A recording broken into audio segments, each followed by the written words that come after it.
Hey, are you a business owner, entrepreneur, or professional? If so, we want you to apply to be a featured guest on our show. My name is Adam Torres, and I host the Mission Matters series of podcasts. I've recorded over 3,000 episodes, and we are just getting started. How do you know if you'd be a good guest to be on the show? Well, only one way to find out, and that's to apply, but I'm going to let you in on a little secret. We want guests that have a story to tell, guests with a brand, a product, or a service that can benefit my audience of listeners. If this sounds like you, go to missionmatters.com and click on Be Our Guest to apply.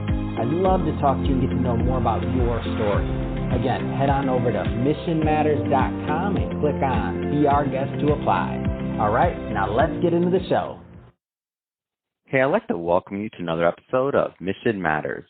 My name is Adam Torres. You can follow me on Instagram at AskAdamTorres to keep up with my book releases, book tour schedule, signings, all that other good stuff. Always love to connect with you there.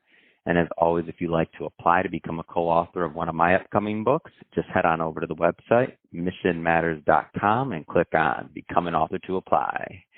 All right, so today I have Keke Williams on the line, and she's co-founder over at Global Investor Alliance. Keke, welcome to the show. Thank you, Adam. I'm glad to be here. All right. So excited to talk more about Global Investor Alliance and what you're doing there, and also get into really a little bit about what you're doing on financial literacy. And just to get us started, I'll start this show like we start them all with our signature question. So Keke, we at Mission Matters, we amplify stories for entrepreneurs, executives, and experts. So that's our mission here. Keke, what mission matters to you? Well, really, the mission that matters to me is, just as you said, really advocating for, growing personal finance literacy for the average, working professional out there in American society, because I think we've really been done an injustice in sort of being educated in how we can really take control of our finances and be the CFO of our life. So our mission is really to kind of help spread that word and empower people to take control of their finances and their wealth building. And ultimately that means how they're able to live their life and spend their time, because that's what we all care about, is our time. That's awesome. Love bringing mission-based entrepreneurs and business owners on the line to share their stories. So just to get us started, tell us a little bit more about Global Investor Alliance. Yeah, so what we focus on is really helping high net worth individuals, which just often means accredited investors, and that's sort of an SEC term about a certain level of income or a level of net worth that you have to be able to sustain in order to be involved in certain investments. And we, in fact, like to spread beyond just the accredited investor and find opportunities to educate those that are trying to get to that point as well, because a lot of times that can be done through investment in real estate.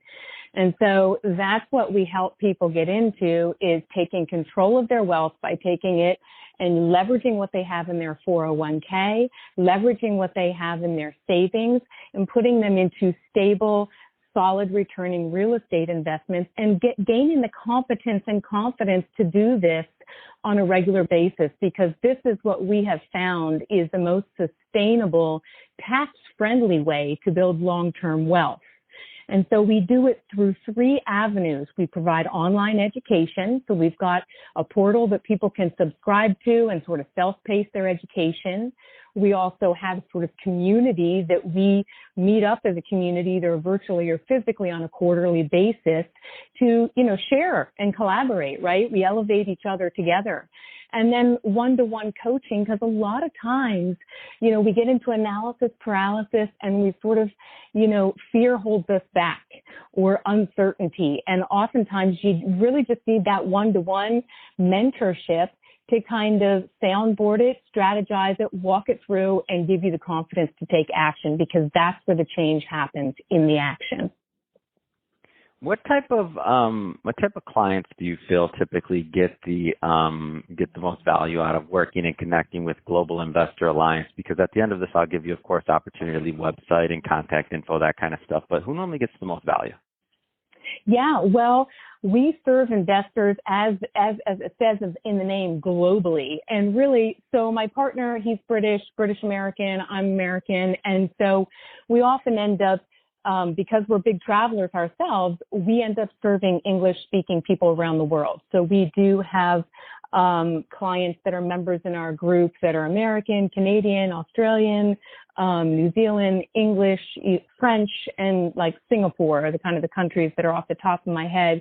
I know we've got in Colombia actually, so because we work on our farmland down there. But basically, if you're an English speaker, you know, that's what we speak, that's what we share our information in.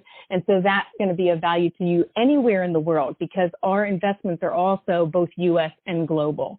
And then secondly, if you're a person who you need to want to, we're not going to pull you along, right?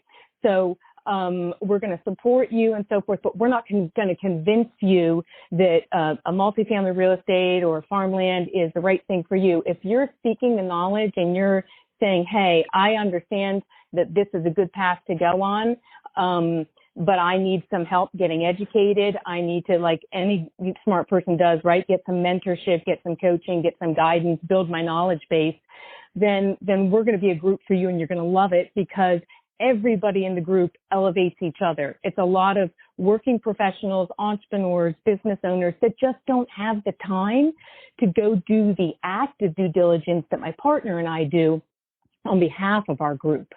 And so as that passive investor who really wants to keep your active income going, W-2 or your business that you run or what have you, but you know you should be in real estate and you want to talk about asset allocation and really collaborate with other people about their paths and learn from that, almost like a mastermind if you think about it, Adam, then that's the kind of path, but for the passive investor, not somebody who's looking to become an active syndicator or something like that themselves. A lot of people focus on that, but we kind of focus on those folks that we were, the ones in the corporate grind that really just needed partnership with other investors because of the lack of time that we had available to invest in it. So you mentioned something that I don't think we talk about often enough in terms of asset classes. So I know one of the big things you do focus on is farmland. Tell me a little bit more about that. Yeah, absolutely. Well, we've sort of coined ourselves as like the Maslow's hierarchy investors because when you think of the Maslow's hierarchy of needs and you think of the basic physiological needs that we all have, certainly food and shelter are two of them. And food comes from farmland. And I happened to sort of grow up on a hobby farm. My dad was an engineer, but we had this 25 acres and we, did a lot of that work and we leased out fields to farmers and that sort of thing. And so lots of people have been hearing in the news about Bill Gates and other people with, hundreds of millions and billions buying up a lot of farmland. And normally, you look at people like that and Warren Buffett in the stock market and that sort of thing. And you think, wow, okay, they're following something. Let's pay attention to this. Well, everybody's worried about inflation, right? So farmland is a very good hedge against inflation. Its returns have actually been like 11.5% pretty steady state over the course of the last like 40, 50 years. So when you think about stock market investing, yes, there's a place for that and you want to have a piece of it in your portfolio, but you also want to have some steady Eddie producers. And we feel like farmland is recession resilient because of the fact that we have to eat. We like to do it also in places where the cost of land is not already overinflated. And so that happens to be not just here in North America, but in Central and South America. There's also very plentiful water there in terms of water aquifers underneath, the earth, right? So you've got that feeding the soil. You've got long, wet growing seasons and a lot of variation in elevation. So that provides a lot of good environmental dynamics for strong ability to grow and to be able to grow year round. And we have built out as a part of it, not just the seed to harvest, but from harvest to sale for investors. So we've been able to create a model of kind of, a lot of people are accustomed, who are in real estate now, are accustomed to doing out of state, maybe investment in single family homes, where they get a cluster of 2, 3, 4, or 5 of them and have one property manager overseeing them. So what we are doing is we've now created a product that's a lot. It's a direct ownership title to your piece of farmland. You know exactly how many trees on it. You know what it's yielding. You have a farm manager who manages it. You have a farm owners association who takes care of managing that farm manager for you. You get to vote on a yearly basis, just kind of like with an HOA, about what's happening. You know, are the expenses in line? How are our revenues? How much are we exporting? And we've built out the entire brand, the citrus brand LaDonna, for entry into Europe and U.S. and Canadian markets. So you'll see this fruit, your fruit from your farm, which is so cool, in like your local Walmart That's awesome. and Costco, right? Like, how cool is that? Yeah, that's amazing. So, seed to sale is really exciting, and I think we should all have a part in our food system. You know, I got that, you know, sort of hippie farm thing from my parents, even though they were engineers and bankers and whatnot. They saw the value in land and having productive land and having control over it. And so we think it's just really exciting to have worked really hard to, you know, no pun intended, but been the early capital seed that helped create this. And now we're able to offer things at a price point that the average investor, accredited or non-accredited, can participate in. And then if you're a big investor, like a family office, and you're like, no, I don't want just a hectare, or which is like 2.5 acres. No, I want to buy the whole farm. Okay, well, we can work with that too, because see, we've built the pack houses. We've built the entire supply chain to assure that you as the investor get paid. And we did that because we learned early in our own mistakes with our own money. Thankfully, it's always best to do projects in new asset classes, I believe, with only your own money first, because it is a heavy, you know, it's a heavy load, right? To know that you're taking on somebody else's money and capital, and it's their wealth building. It's their, you know, so obviously we're all adults and everybody decides what their own level of risk is and so forth. But to have taken such a valuable asset class and de-risked it in such a, you know, really clever way that, you know, both elevates communities in Colombia, provides great quality product to the world, and makes money for the investors. It's, you know, win-win-win all around. I just love it. Oh, I love it too. It just makes so much sense in the way you explain it and the processes that you put into place. I mean, it's not easy to pull off what you're saying, but when you're developing a product or an asset class or things like that, like you mentioning how you did it with your own money, and that was the beginning, and then you prove the concept, and then you decide to expand and scale. I mean, it's a great story, and you're creating a lot of wins all around, which is amazing. Which is exactly the types of individuals and organizations we like bringing on the show. So Keke, that being said, so if somebody's listening to this right now, and I know we just scratched the surface, I know you do other types of real estate other than farmland, but that's a big one.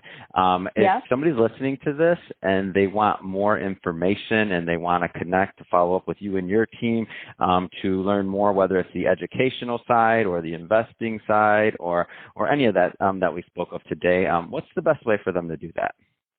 Yeah, very easiest way is to just go straight to our website, www.globalinvestoralliance.com.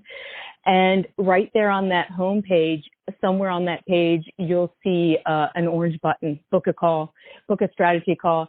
Because honestly, I mean, I find the best way to just get a sense of if I'm going to be able to help somebody. And I like to just start with understanding, hey, what are you trying to accomplish? You know, where are you coming from?